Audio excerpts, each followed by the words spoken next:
Thank you, Madam Deputy Speaker. I beg to move that leave be given to bring in a bill to make mental health first aid part of first aid training requirements and for connected purposes.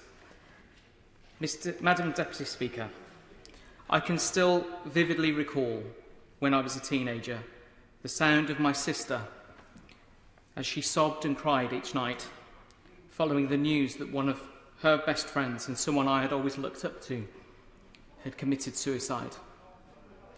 That was nearly 30 years ago, but I can still recall it like it was yesterday.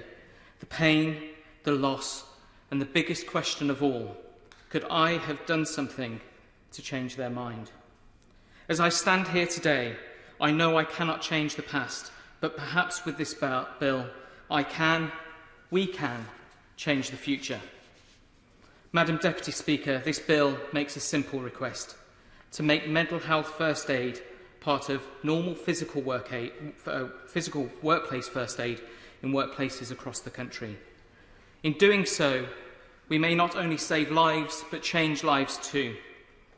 My proposal is a simple one. It's not to ask for a recommendation, it's not to ask for a guideline, but it's to ask for a law around this to ensure that all workplaces have the right capacity to deal with people who may be going through difficulties.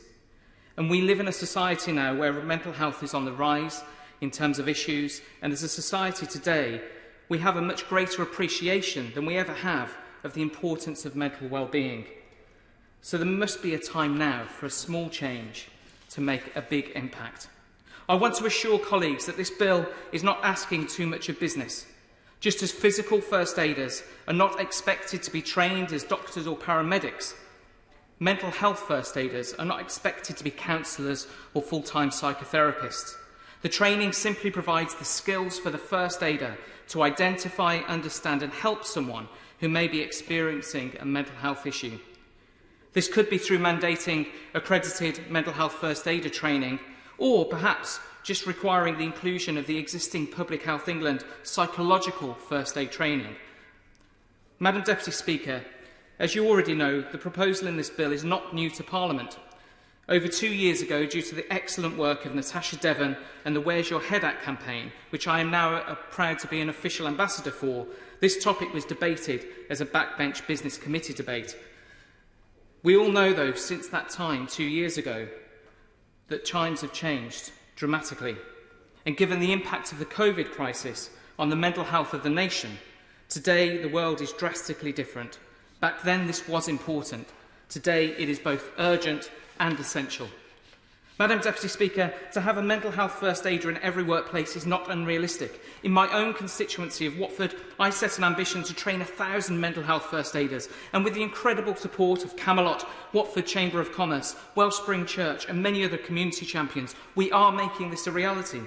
I want Watford to be a wellbeing town, but perhaps we could make the UK a wellbeing country, where loneliness has no place to hide and mental well-being is the norm. It may take years, but we are beginning those steps to do so, and we are inspiring others too. For example, my honourable friend from Ernest Morn has already signed up 100 people to train as mental health first aiders, and I'm sure many others will follow. But this bill aims even higher. It will mean every workplace will have a mental health first aider. Just imagine what impact that would have and the people it could help before they require more urgent support. It would mean the first aiders in every workplace would not just be able to save lives through CPR, but perhaps change lives by asking people how they are. And just as workplaces are diverse from offices to barbershops, train stations and supermarkets, each member of staff is also different. They are our mothers, our brothers, our sisters and our fathers. They are the veterans and they are the volunteers. They are all of us, all of the experiences, all of the emotions that we each carry with us. Those times of grief to loneliness, from anxiety to stress, both love and loss. But this is not just an emotional argument for this bill. There are very sound business and economic reasons to support it. According to First Care, 2018 marked the first year when mental health-related absences became the leading cause of lost workdays. Just imagine that. And it estimated that 1 in 7 workers who have taken off time due to COVID-related issues will also take time off due to poor mental health. And it's also estimated that workers who take sick leave more than twice are 63% more likely to leave their job. So this is a big issue for business. And Madam Deputy Speaker, at the true heart-breaking moment when we look at these figures, there is an even starker example. That when a person takes their own life, when one considers the full costs, from court cases to funerals to coroner's fees, it is estimated that the cost to the country of every individual suicide is £1.7 million. Never mind the devastating loss that causes. I know the government is taking mental health seriously, especially with the impact of COVID. Unprecedented sums of money are being spent on mental health. In fact, £14 billion in the past year. I'm also pleased that the Health and Safety Executive include mental health first aid in their official guidelines. But this bill would build upon that. So given the toll of the pandemic and it's had on our nation's mental health, the proposal today cannot be controversial. Just as having physical first aid is a norm, and it's been the case for decades, surely this bill just gives parity to mental health too. And as we move forward, surely it is only right that we don't put all the pressure on tackling the stigma of mental health on our incredible healthcare sector. It is upon us all.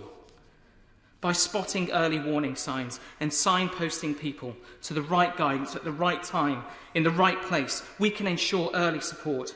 This bill will help it make it okay to ask somebody in the workplace if they are okay. We cannot say it enough times that it is not a weakness to ask for help. It is a strength. Madam Deputy Speaker, I have a phrase you may have heard before, that HOPE is an acronym. HOPE, help one person every day.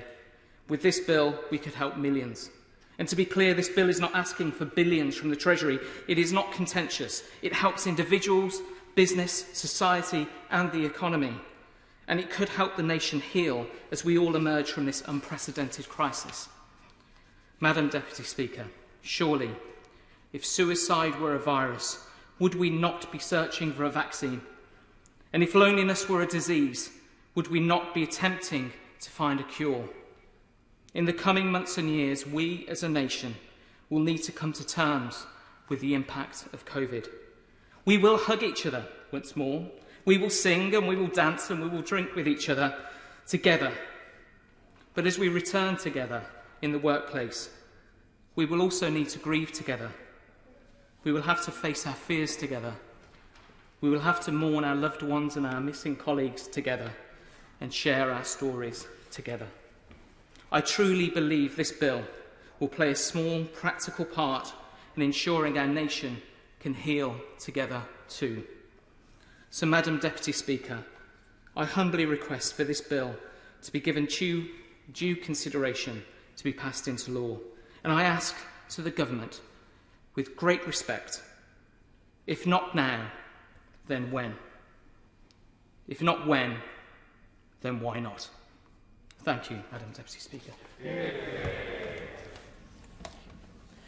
The question is that the honourable member have leave to bring in the bill. As many as that opinion say aye. Aye. Of the contrary, no. Ayes have it. The ayes have it. Who will prepare and bring in the bill? The Right Honourable Jeremy Hunt, Virginia Crosby, James Sunderland, Luke Evans, Robin Miller, Anthony Higginbotham, Jerome Mayhew, Mark Logan, Duncan Baker, Tom Hunt, Jeff Smith, and myself, Madam Deputy Speaker. Dean Russell. First Aid Mental Health Bill. Second reading what day? Tomorrow, Madam Deputy Speaker. Tomorrow. Thank you.